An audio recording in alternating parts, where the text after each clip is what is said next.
हाँ जी है। रियल कहते हैं वास्तविक को। वास्तव में हम क्या हैं?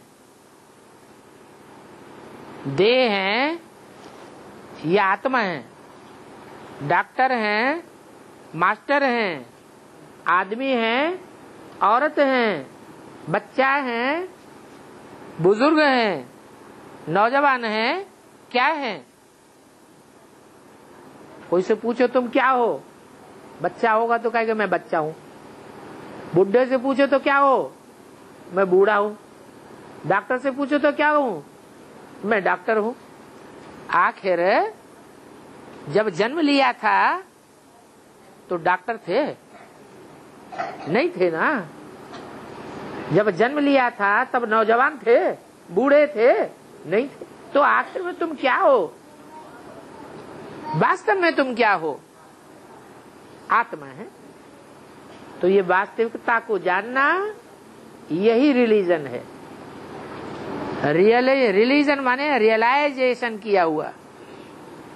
रियल माने वास्तव।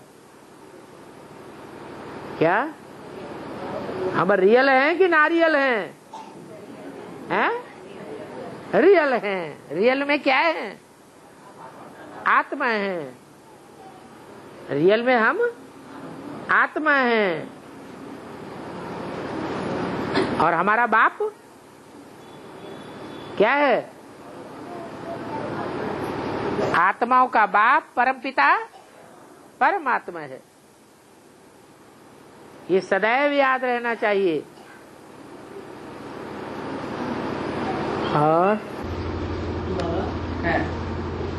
लास्ट मेरी मातृभाषा हिंदी है या संस्कृत है?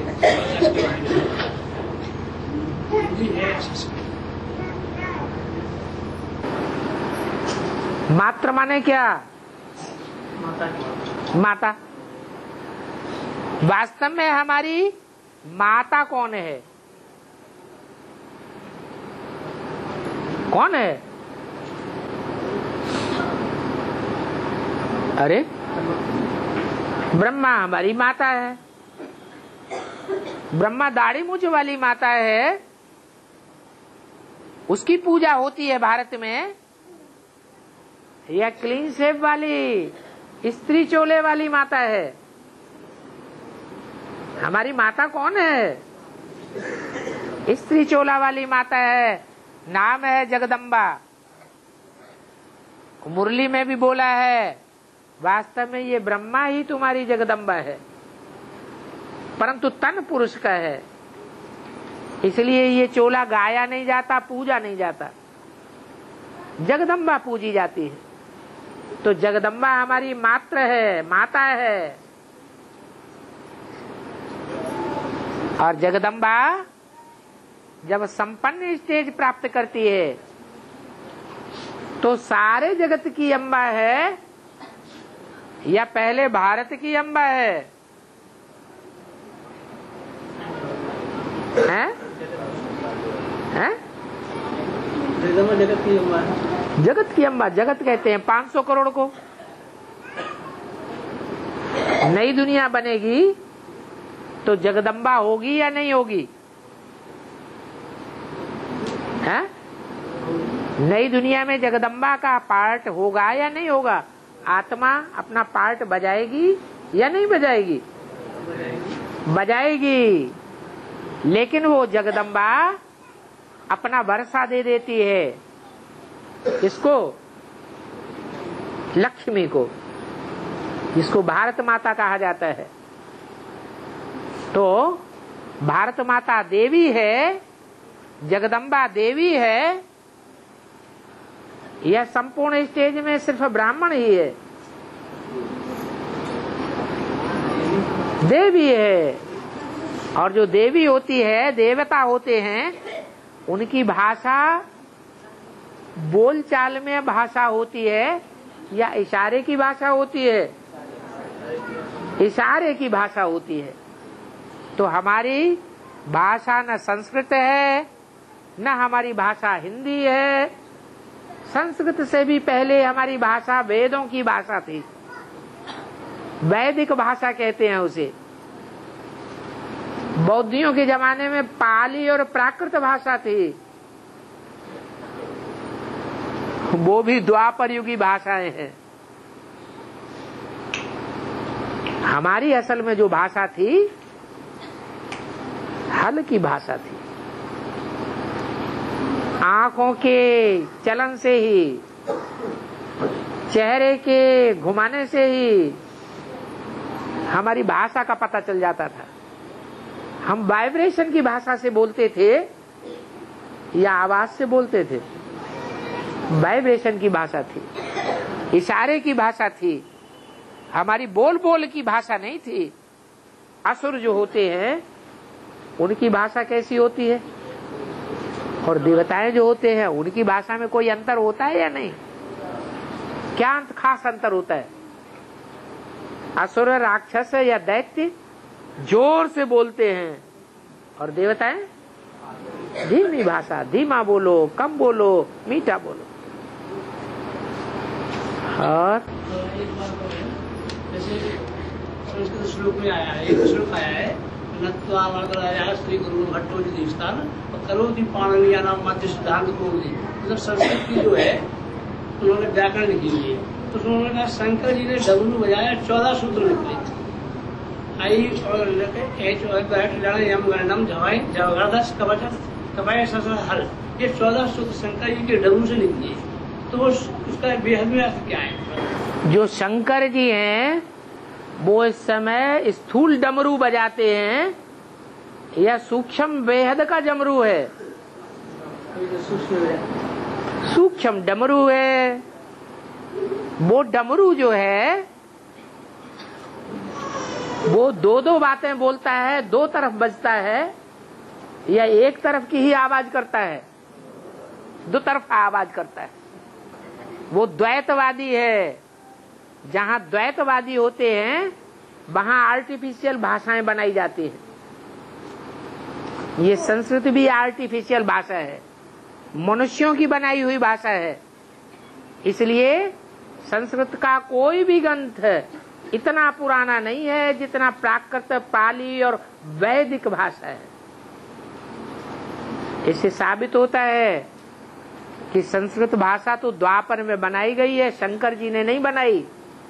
वास्तव में इस समय संगम युग में जो शंकर जी का चैतन्य में पार्ट बजाने वाला, दोनों तरफ पार्ट बजाने वाला, भक्ति मार्ग की भी बातें करता है, फिर ज्ञान मार्ग की बातें करता है, वो डमरू ही है। वो डमरू उनके त्रिशूल पर लटका रहता है। जब डमरू बजाते हैं एक टांग पर खड़े होकर के तो विनाश हो जाता है। आदि में भी विनाश नुदा हुआ है और अंत में भी विनाश नुदा हुआ है। उसकी शूटिंग होती है ब्राह्मणों की दुनिया में। सन 76 में बोला था कब विनाश होगा। विनाश की घोषणा कौन से वर्ष की गई थी? हैं? सन 76 की गई थी। तो सन 76 में पहला लिटरेचर भाषा का छपाया गया। उससे पहले कोई भी लिटरेचर नहीं छापा गया था। उस लिटरेचर का नाम था एडवांस में शिव का डमरू डम डम बोले, अगम निगम के भेद खोले। ये चैतन्य डमरू की भाषा थी। वो भक्ति मार्ग में जो स्थूल डमरू दिखाते हैं उसमें से कोई भाषाएं नहीं निकली थी। वही आत्मा द्वापर युग में जाकर के भाषाओं का सृजन करती है।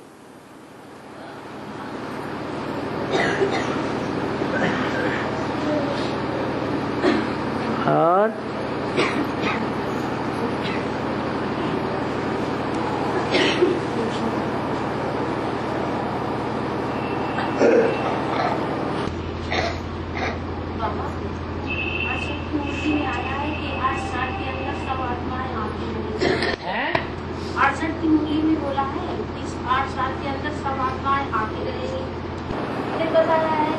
सब आत्माएं आती रहेंगी एक एक करके।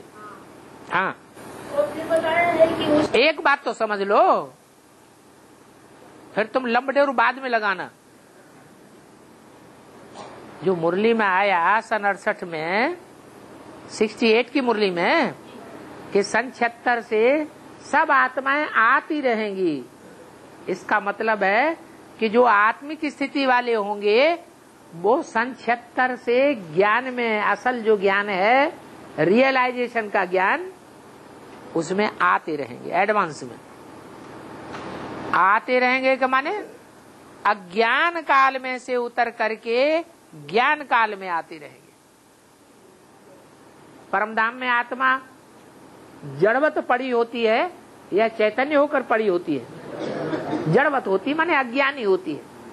वहां से आत्माएं जब इस सृष्टि पर आती हैं तो चैतन्यता में आती है, जागृत अवस्था में आती है। ऐसे ही शूटिंग पीरियड में सन 76 से आत्माओं का आगमन होता है इस सृष्टि रूपी रंगमंच पर, आत्मिक स्टेज में आती है। सन 76 से पहले आत्मा थे या देहभान में थे? देहभान में थे। पहली कौन सी आत्मा आती है जो अपने आत्मिक स्वरूप को पहचानती है? अरे नारायण, नारायणी। और नंबर बार फिर और आगे उस समय 500 करोड़ आत्माएं हैं। उस समय 500 करोड़ आत्माएं होगी। 500 करोड़ आत्माएं होंगी। आत्माएं होंगी माना सुसुप्त अवस्था में होती है, अज्ञान काल में होती है, फिर 76 से ज्ञानी बन करके आती है। और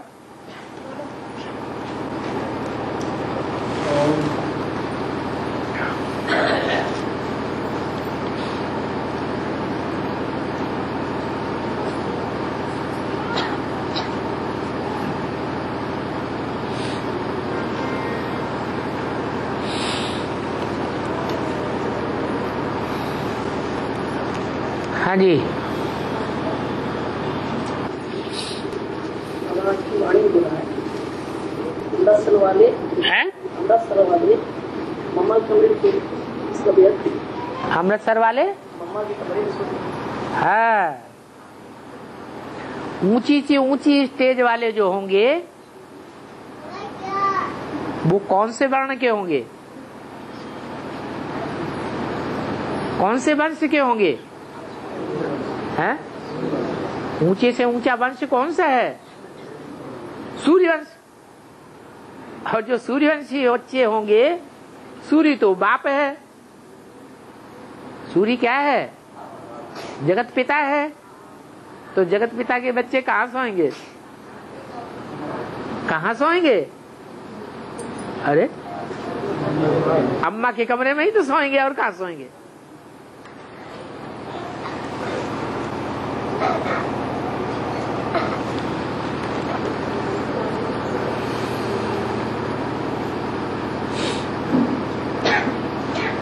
हैं तो जगत पिता के बच्चे, लेकिन उनके सोने का स्थान जगदम्बा का कमरा है।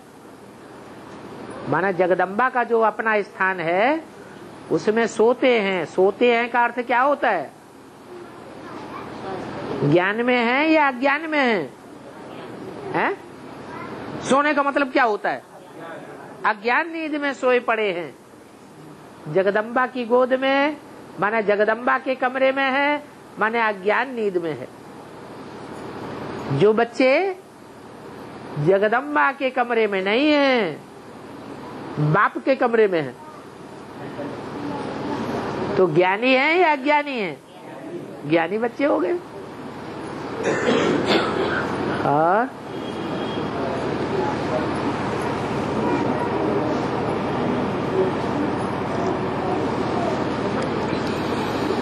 बाबा बसंत फायर और टेंशन कैसे पहुंच गई है? बाबा की, ब्रह्मा बाबा की फायर और टेंशन बसंत कैसे पहुंच गई? क्या क्या? बोलो बोलो बोलो। हाँ, लिखा है कि बाबा की टेंशन और फायर वहाँ रखा था। पूरी आत्मा गई संदेश लेकर के उन्होंने देखा, बाबा ने उनको हाथ दे के पत्र भी दिया। हाँ बाबा ने उनको हाथ दे के पत्र दिया। और जो आत्मा वतन में पहुंची, किसको दिया? आत्मा को। कौन सी आत्मा को? आत्मा कैसे? आत्मा तो बिंदी होती है। उस आत्मा ने जो शरीर धारण किया, वो शरीरधारी कौन था? वो तो याद नहीं बाबा। तो पूरी बात पहले समझो, फिर उसके बाद पूछना। अधूरी बात नहीं पूछो। सूक्ष्म शरीर नहीं होता है उनका? हाँ, तो सूक्ष्म शरीर का भी कोई नाम होगा कि नहीं होगा? फरिश्तों का भी नाम होता है या नहीं होता है? हाँ, तो आत्मा का नाम नहीं होता है, शरीर का तो नाम होता है। हाँ, जैसे ब्रह्मा है तो सूक्ष्म वतनवासी, लेकिन नाम तो है। विष्णु है तो सूक्ष्म वतनवासी। हाँ, तो कोई होगा, नाम बताओ तभी तो अर्थ निकलेगा। पूरा याद करके आओ। बड़ी सभा में पूछने के लिए याद जरूर चाहिए। आधा प्रश्न याद है और आधा याद ही नहीं है, तो जवाब कैसे मिलेगा?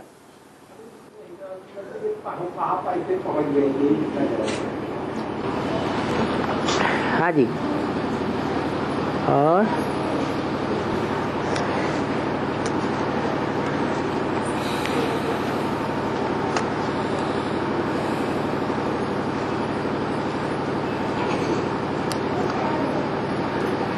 किसी ने पूछा है, बिल्ली जब दूध पीती है तो आंख क्यों बंद कर लेती है?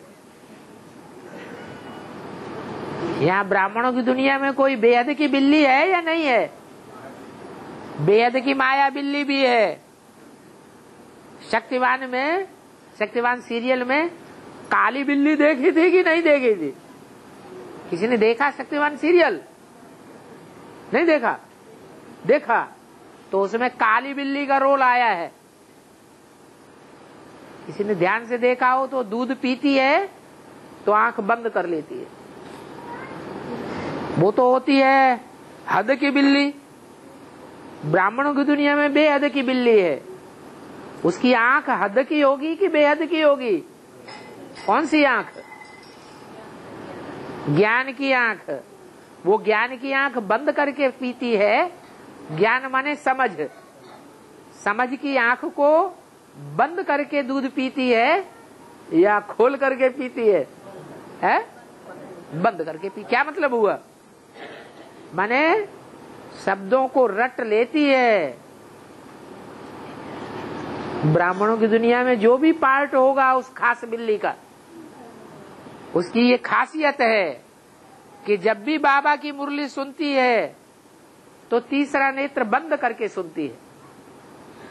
माने बेसमझी से सुनती है। जैसे छोटे बच्चे पाठ को रट लेते हैं। बेसिक के बच्चे क्या करते हैं? सूरदास के, कबीरदास के, तुलसीदास के दोहे, कवित्त, चौपाइयां रटते हैं कि उनकी गहराई को समझते हैं, रटते हैं। यानी बच्चा बुद्धि जैसे उनकी तीसरी आंख नहीं खुली है, तो जैसे कि आंख बंद करके पीती है, गहराई से उसके अर्थ को नहीं समझती। इसलिए हद की दुनिया में भी जो बिल्लियां होती हैं, जब दूध पीती हैं तो क्या करती हैं? अपनी आंखें बंद कर लेती हैं।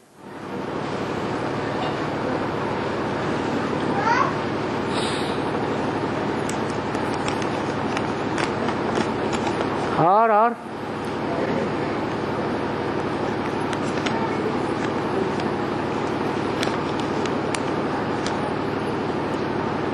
हाँ जी,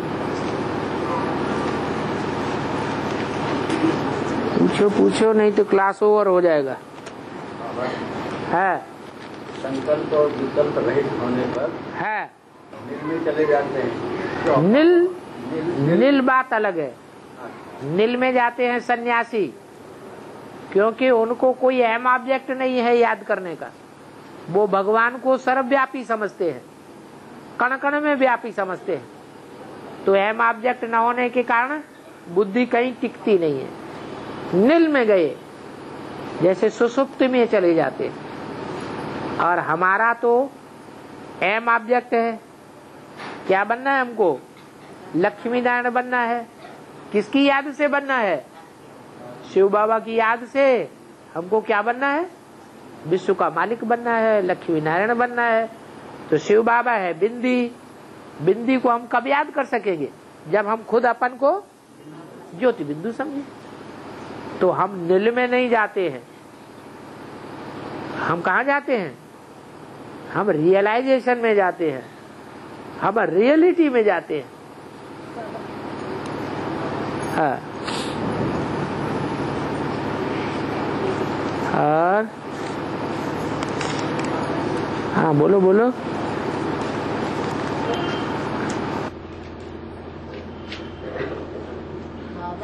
हाँ जी। गंगा जी बैठी है तो भागीरथी डंडा न लगाए तो वो खड़ी बैठी है।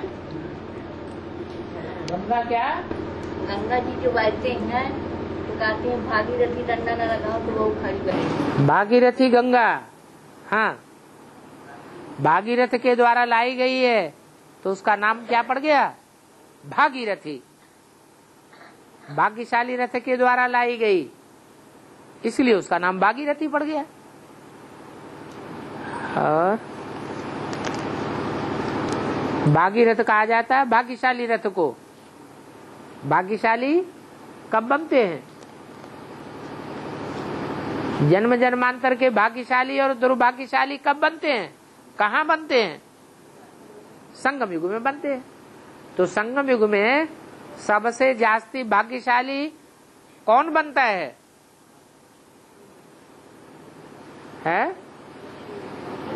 नारायण बनता है।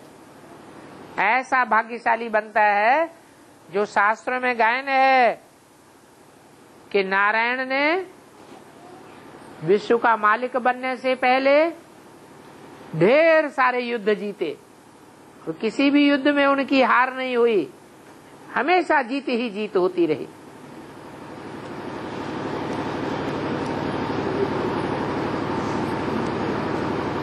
और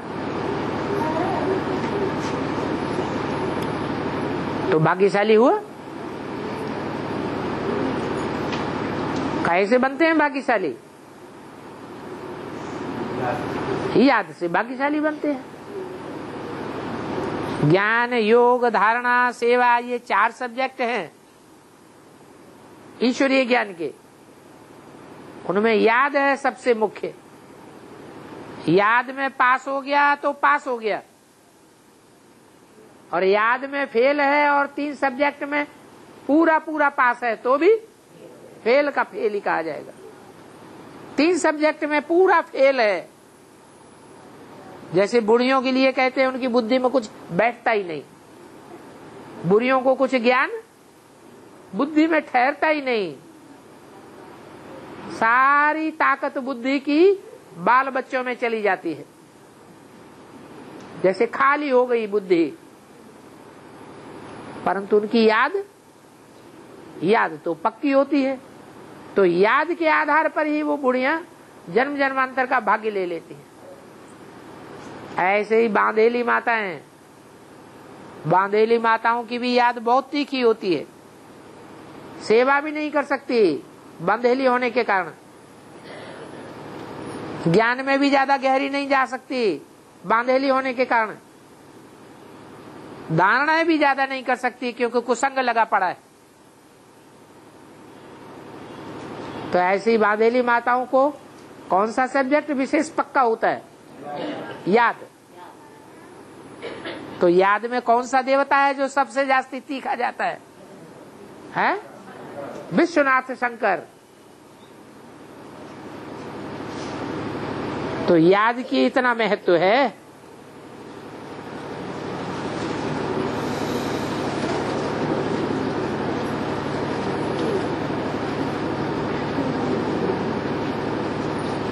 बाबा लाखों में एक सुहागिन सदा सुहागिन रहती है, फिर भी अंत में विधवा क्यों हो जाती है? ये कहां से ज्ञान निकला है? ऐसी ज्ञान सुहागिन जो सदा सुहागिन रहने का जिसको वरदान मिला हुआ है, वो अंत में विधवा बनती है क्या? बनती है? ये किसने बोला? है तो झूठी बात बोल दी। सदा सुहागिन बनती है पार्वती, वो किसी जन्म में विधवा नहीं बनती। उसी का दूसरा नाम है लक्ष्मी। लक्ष्मी विधवा बनती है क्या? ये कहां से उठा लिया ज्ञान?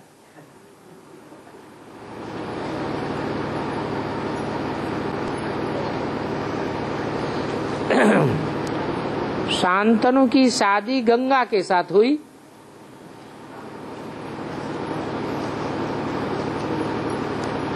शादी थोड़ी ही हुई, शादी हुई क्या है? ब्राह्मण ने आके के वेद सूत्र वगैरह गाए क्या? मंत्र मंत्र उच्चारण किए क्या? नहीं, शादी थोड़ी ही हुई। एक दूसरे मिले और शांतनु ने गंगा जी को धारण कर लिया। इसलिए उनका दूसरा नाम क्या है? शांतनु का ही दूसरा नाम है गंगाधर। क्या किया? गंगा का धरौना कर लिया। गंगा को धरौना कर लिया माने धारण कर लिया। शादी नहीं हुई जैसे पार्वती के साथ शादी होती है। हाँ, तो शांतनु की गंगा के साथ चलो सिट्टा जोरी हुई। तब गंगा ने कहा मैं जो भी करूं मुझे टोकना नहीं। क्या? शांतनु से क्या कहा? मैं जो भी करूं मुझे टोकना नहीं। तो शांतनु ने ये शर्त स्वीकार कर ली या अस्वीकार करी? ये कड़ी शर्त थी या सामान्य शर्त थी? कड़ी शर्त थी। ऐसी कड़ी शर्त को भी शांतनु ने क्यों स्वीकार कर लिया? इसका कारण क्या हुआ? उनका नाम शांतनु क्यों पड़ा? ऐसा क्या काम किया जो नाम शांतनु पड़ा?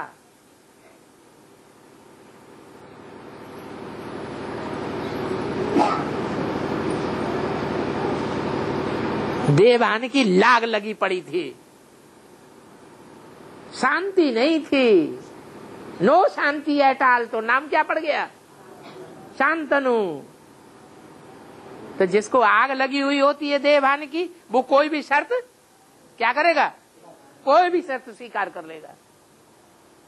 उन्होंने शर्त स्वीकार कर ली कि तुम जो भी करोगे हम टोकेंगे नहीं।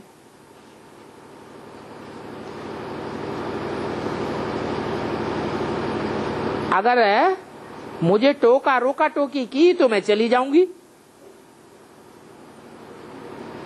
तो इसका कारण तो बता दिया। इस शर्त को स्वीकार करने का कारण हुआ शांतनु का क्या? देवहन। और वो जो 7 पुत्र पैदा हुए वो कौन थे?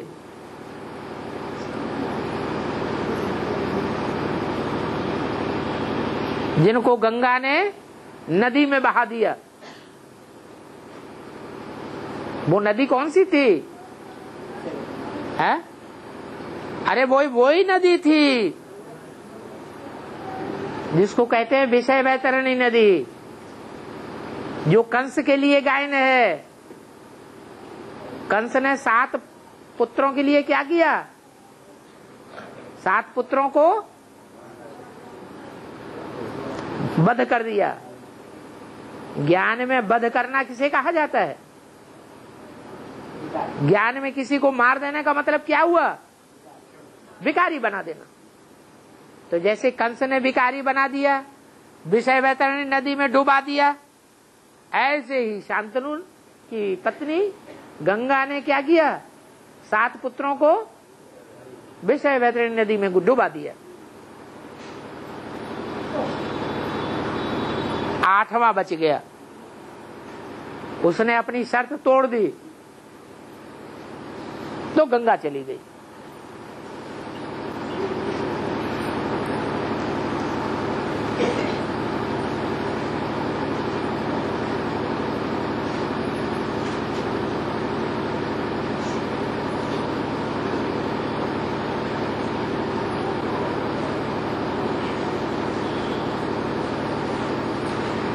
क्या लिखा है, ऐसी कोई गाथा कहानी है इस एरिया में।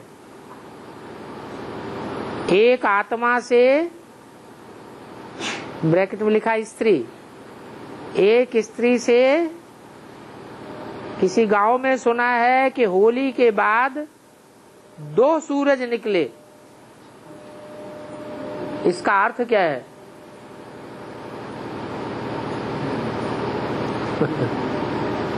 ऐसे ऐसे प्रश्न पूछते हैं जो मुरली में, अव्यक्तवाणी में, ज्ञान में कभी इनका कनेक्शन ही नहीं। भक्ति मार्ग की बातें किसी ने सुना दी, झूठी सच्ची, सत्य वचन महाराज होकर के बुद्धि में बैठ गई। अब वो ही बुद्धि में चल रहा है। ऐसी कोई बात सुनी किसी ने है? ऐसी कोई किंवदंती है किसी गांव की स्त्री की? पपरेंदा में यहाँ का वो है जाके जाती हो अपने बाबा के अंदर, उनसे पूछा कि जो सूरज हो रही बाप निकले हैं, ये कहाँ निकले कहाँ तो आया सूरज होली के बाद निकलेगा, ये कौन निकलेगा?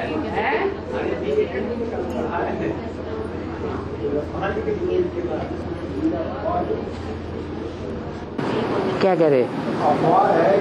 अफवाह है। सुनी सुनाई बातों से भारतवासियों ने दुर्गति पाई है। सुनी सुनाई बातों में विश्वास नहीं कर लेना चाहिए।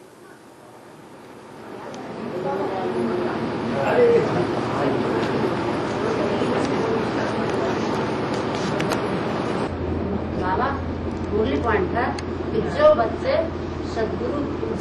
परम शिक्षक बाप से शिक्षा नहीं लेते हैं, जो बच्चे परम पिता शिक्षक से बात नहीं सुनते हैं, शिक्षा नहीं लेते हैं, और जो बच्चे परम सतगुरु बाप से सदगति नहीं लेते हैं, वो बाप के बच्चे नहीं कहे जाते। ये क्या? ऐसा कौन सा बच्चा है, आत्मा रूपी बच्चा 500-700 करोड़ में, जिसकी एक जन्म की सदगति नहीं होती है और वो सदगति बाप से नहीं मिलती है? दुनिया में ऐसे कोई आत्मा रूपी बच्चा है? हैं? एक जन्म की सदगति तो सबको मिलती है, तो ये बात तो आपकी झूठी है। मूल्य पॉइंट हो ही नहीं सकता।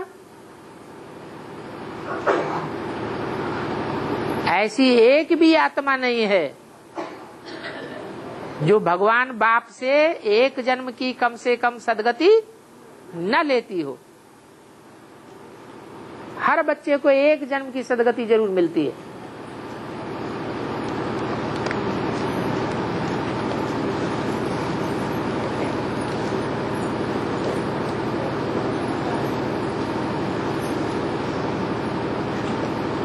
मुरली में बोला है, आत्मा परमात्मा अलग रहे बहुकाल,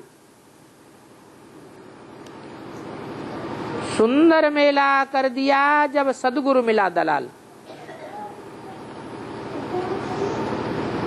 कहाँ की बात है ये? संगम की कहाँ से कहाँ तक है? आत्मा परमात्मा अलग रहे बहुकाल है? अरे 5,000 अलग रहे। सन 36 में मिल गए, 2036 में मिल गए, फिर मिल गए। परमपिता परमात्मा शिव बाबा 2000 में तुमको मिल गए। किसको मिल गए?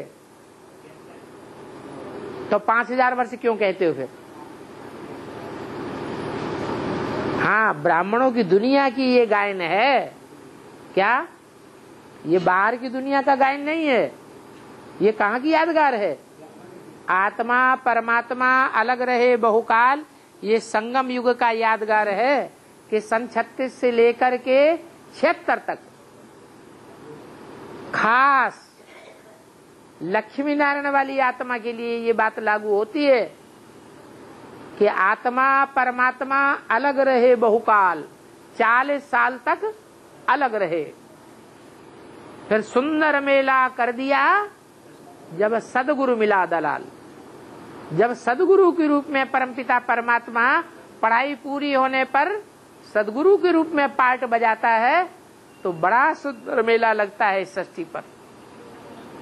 उसको कहते हैं गंगा सागर का मेला। अभी शुरू हुआ है कि नहीं हुआ है? हैं? शुरू हो गया। गंगा और सागर दोनों मिल गए, माने तुमको गंगा का पता लग गया है गंगा कहाँ है। अरे मिल गए और तुम्हें पता है तो गंगा का पता लग गया होगा ना? पता लग गया? अरे इसका मतलब ज्ञान गंगाएं निकली हैं अंत में। उनमें से जो मुख्य ज्ञान गंगा है वो अभी प्रत्यक्ष होने वाली है, अभी प्रत्यक्ष हुई नहीं है।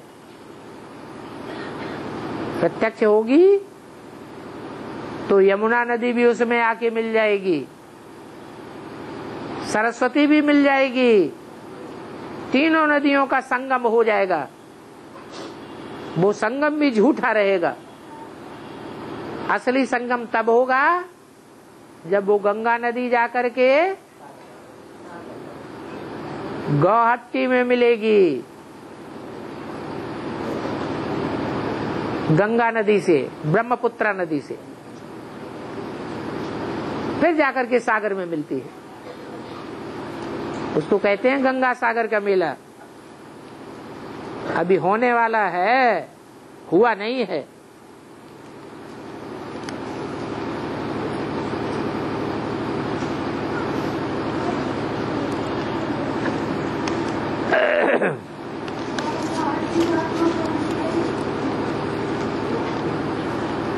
हट्टी आत्मा वो है जो गऊ कही जाती है तो गऊ, लेकिन स्वभाव संस्कार से बड़ी हट्टी है। हट्टी स्वभाव संस्कार की है और गैया सहज और सरल स्वभाव की है, और वो गैया बहुत हट्टी स्वभाव की है, जल्दी चेंज होने वाली नहीं है।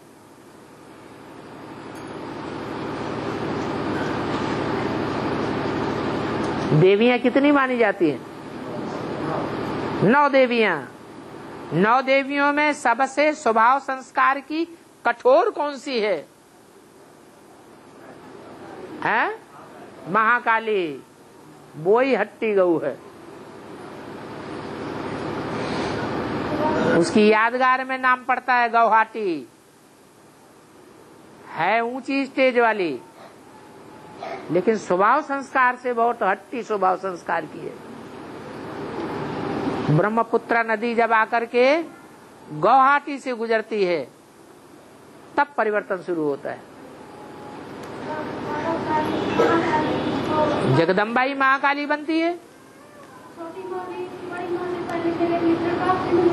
छोटी माई तो ब्रह्मपुत्रा है जो सदैव ऊंची ऊंची स्टेज में बहती है, अंत में आकर के सागर में मिलती है। गंगा पहले ब्रह्मपुत्रा से मिलेगी या सागर से मिलेगी? जब तक ब्रह्मपुत्रा से गंगा आकर न मिले तब तो गंगा मैली की मैली ही रहती है। ब्रह्मपुत्रा से आकर के मिलती है, फिर परिवर्तन आता है। और गंगा जो सीधी ठेठ पूरब की ओर बह रही थी वो फिर दक्षिण में जाकर के सागर से मिलती है।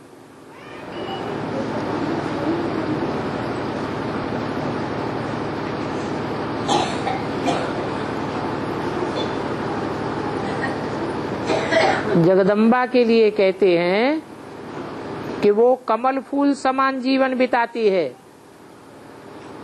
उसकी बुद्धि में एक शिव बाबा ही होगा। फिर ये भी कहते हैं कि वो गीता का भगवान श्री कृष्ण को समझती है। जगदम्बा सतो प्रधान रूप है या जगदम्बा तमो प्रधान रूप है?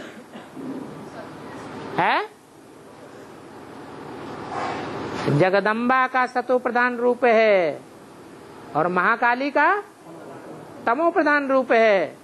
जब सतो प्रधान रूप है तो बात दूसरी है।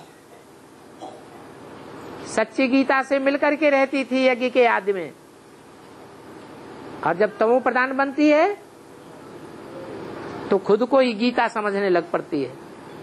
मैं ही सच्ची गीता हूँ, बात बदल जाती है और कृष्ण को गीता का भगवान समझती है। शिव बाबा 50 साल रहते हैं।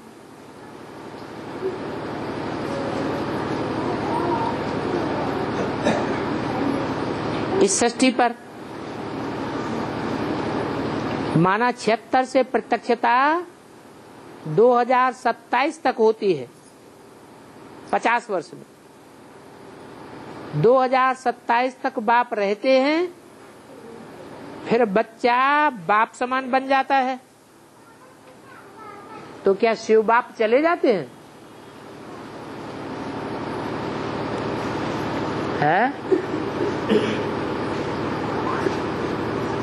चले जाते हैं या रहते हैं?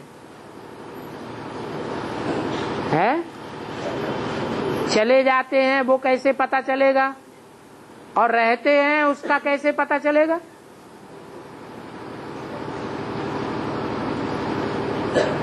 जबकि बाप का बच्चा ही बाप समान बन गया। शिव शंकर स्वभाव संस्कार से मिलकर के एक हो गए, तो पता कैसे चलेगा चले गया है, रहा हुआ है?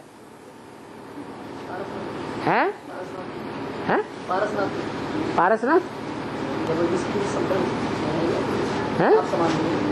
बाप समान बन गया तो शिव बाप चला जाता है या रह जाता है?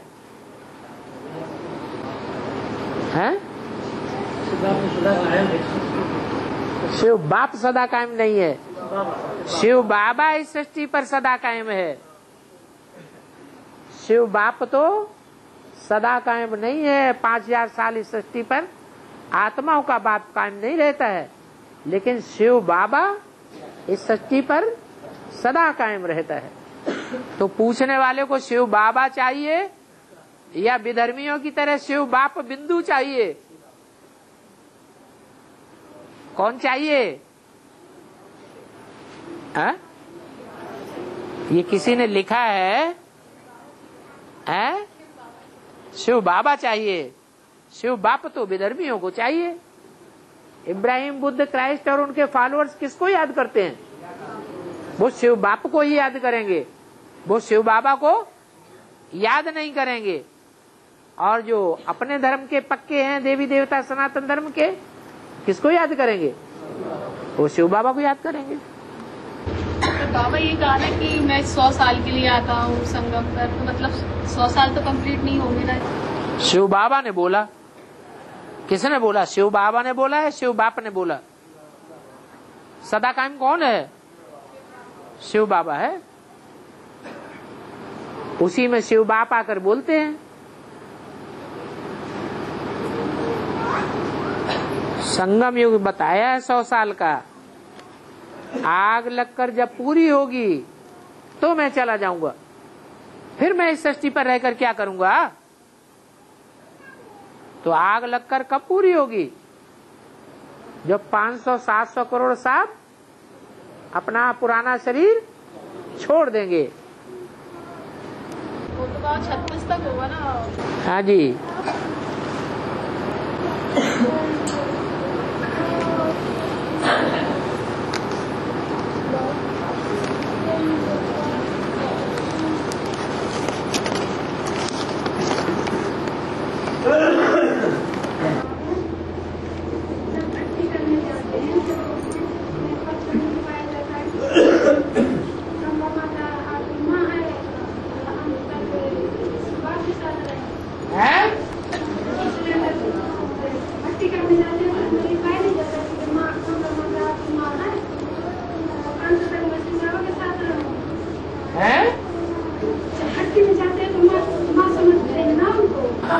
जगदम्बा कमला देवी दीक्षित हमारी माता है, जगदम्बा है, जगत की अम्बा है, ये लिखाया जाता है। लिखाया जाता है तो तुम झूठा ही लिख देती हो कि बुद्धि में बैठता है तब लिखती हो। बुद्धि में बैठता है, हाँ हाँ। वो जगत की अम्बा है या भारतवासियों की अम्बा है? जगत की अम्बा है। तो जगत में तो हिंदू, मुसलमान, सिख, ईसाई, चांडाल सब हैं कि सिर्फ ब्राह्मण हैं, देवता हैं? बोलो, सब हैं। तो तुम भारत माता के बच्चे बनना पसंद करते हो या जगत के बच्चे बनना पसंद करते हो? हाँ, लिखवाया इसीलिए जाता है कि तुमने अभी भारत माता को पहचाना ही नहीं होगा। पहचाना होता तो बच्चा माँ के बगैर रह सकता है क्या? छोटा बच्चा हो वो माँ के बगैर रहेगा नहीं? तो तुम्हें पहचान ही नहीं है अभी असली माँ की। पहचान होगी तो तुम्हारा दिल त्राही त्राही करने लगेगा, आ जाओ आ जाओ, आवाहन करने लग पड़ेंगे। अभी आवाहन कर रहे हैं। किनका आवाहन नहीं करना? किसका आवाहन नहीं करना? तुम करो आवाहन, क्योंकि तुम्हें दूसरे धर्म में जाना है। तो जिनको देवी देवता सनातन धर्म में जाना होगा वो छोटी माँ को आवाहन करेंगे या बड़ी माँ को आवाहन करेंगे?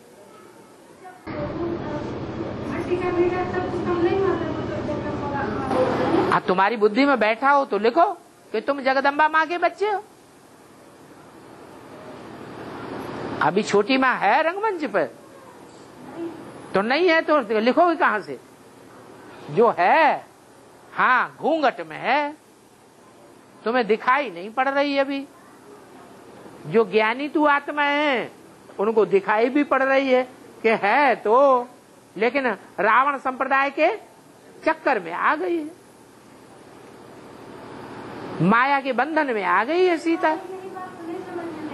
क्या नहीं समझ में आ रही?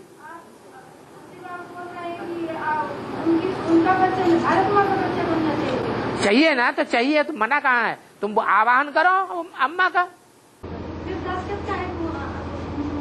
तो तुमने जब निश्चय नहीं हुआ तो तुमने दस्तखत झूठे क्यों कर दिए? तो वापस चली आती तुम। फिर वही निश्चय है नहीं है। एक बात बोलो ना। बात नहीं समझ में आती ना कि जगत की अम्बा है तो मतलब। अरे भारतवर्ष में एक स्त्री मर जाती है तो दूसरी कर लेते हैं, दूसरी मर गई तो तीसरी कर लेते हैं, चौथी कर लेते हैं, चार चार स्त्रियां कर लेते हैं। ऐसा मुरली में बोला है कि नहीं?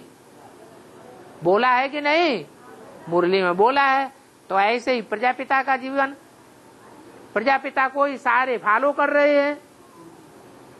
पहली स्त्री तो वो थी जो सच्ची गीता थी, उसके बाद दूसरी गीता है, फिर तो नंबरवार है। माताएं तो है ना नंबरवार। और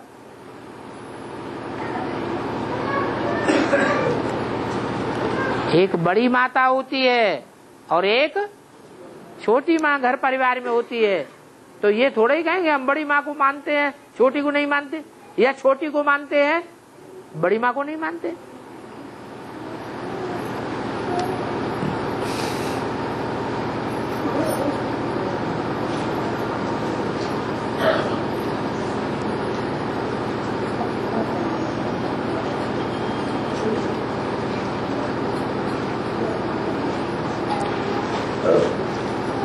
मुरली में आया है,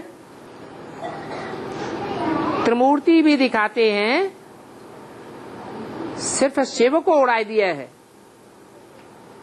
उनका विनाश कर दिया है, ठिक कर भीतर में ठोक उनकी लाश को गुम कर दिया है।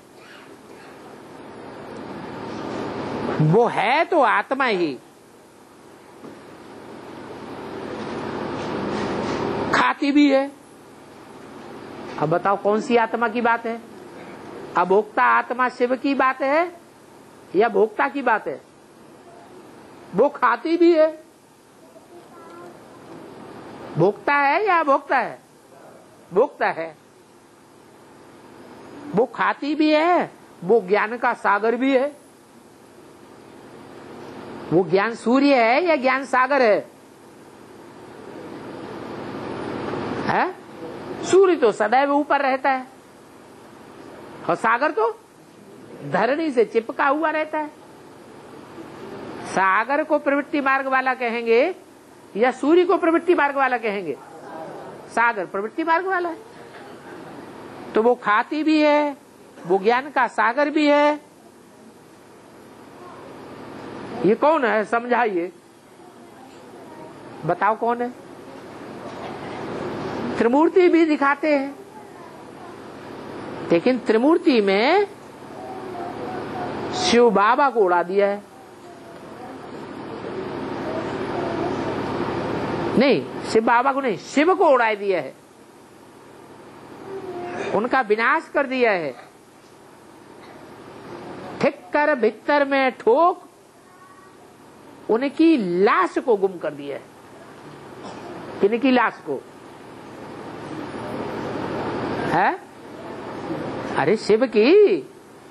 यज्ञ के आदि में शिव बाप में आता था या नहीं आता था? आता था।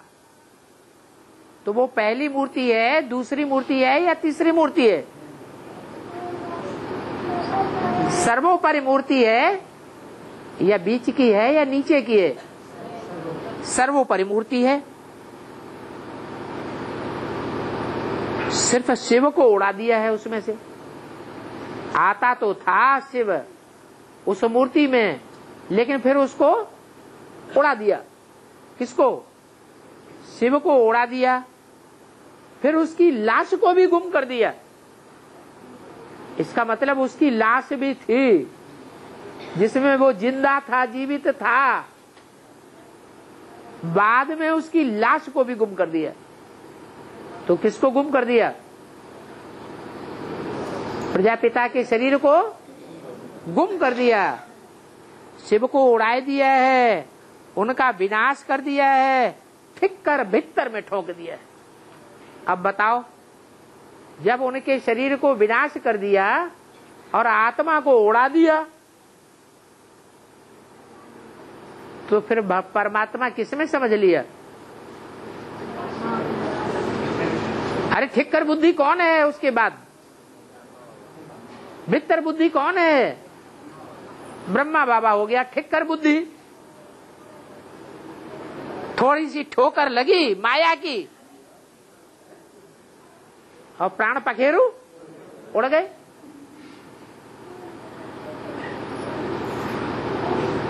तो ठिक्कर बुद्धि हुआ ना। कौन? ब्रह्मा बाबा। कब की बात है? 68-69 की बात है ना।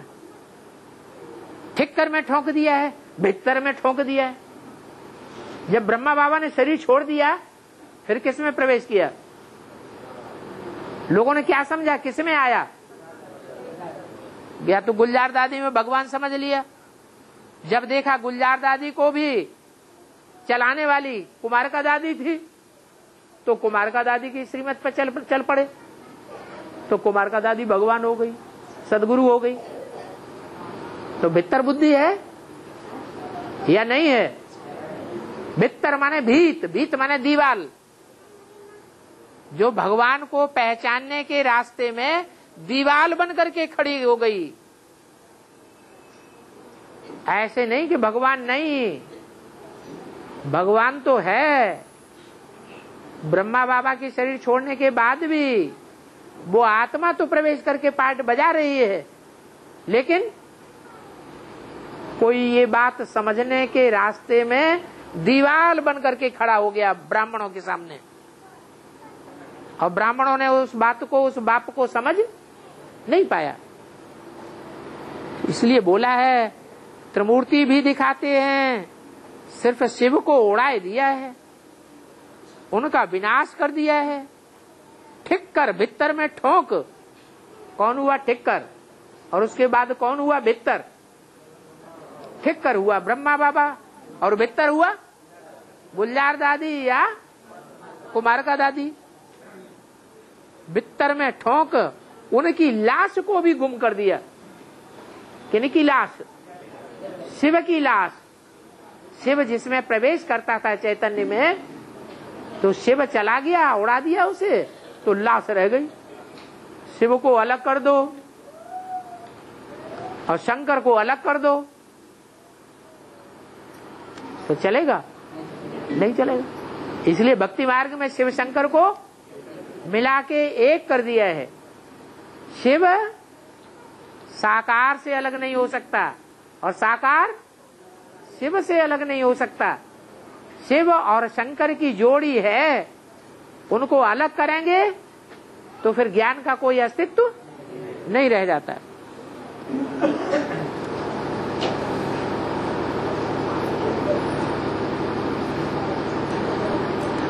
बाबा, हम सभी ब्राह्मण ईश्वरीय संतान हैं, इसमें से सभी शब्द उड़ा दो। सभी ब्राह्मण ईश्वरीय संतान हैं कि आसुरी संतान भी बनते हैं बीच बीच में? हैं? आसुरी संतान भी बन जाते हैं।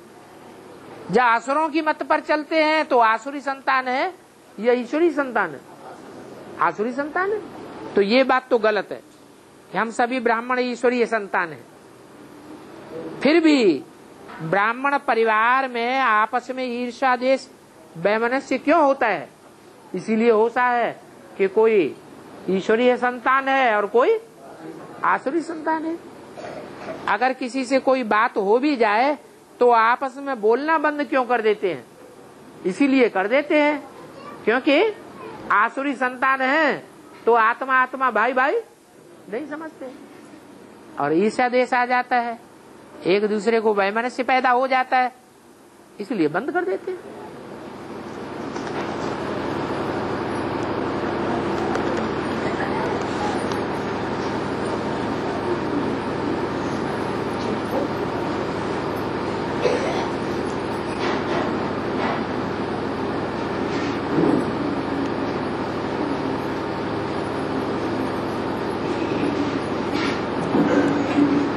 हम अपने 84 जन्म में से यह जान गए कि हम पहले ब्राह्मण हैं और वो तो सभी ब्राह्मण हैं। हम ये भी तो जान गए कि हम आत्मा हैं, शरीर नहीं है। ये कोई जानना हुआ? वो तो सभी जान गए ब्राह्मण यहाँ जो बैठे क्या है, हम आत्मा है। ये कोई जानना नहीं हुआ। स्पेशल हम जान जाएं कि स्पेशल हम आत्मा कौन है, जो कोई दूसरा नहीं है। जो हमारी आत्मा का पार्ट है वो इनमें से किसी दूसरे का नहीं है, वो जान जाए।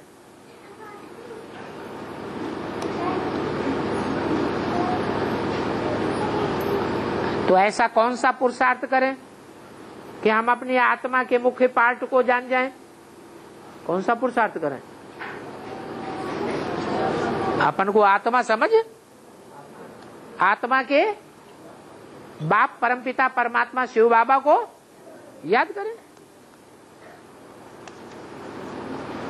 जो ज्यादा याद करेंगे उनको पहले पता पड़ेगा, जो कम याद करेंगे उनको बाद में पता पड़ेगा।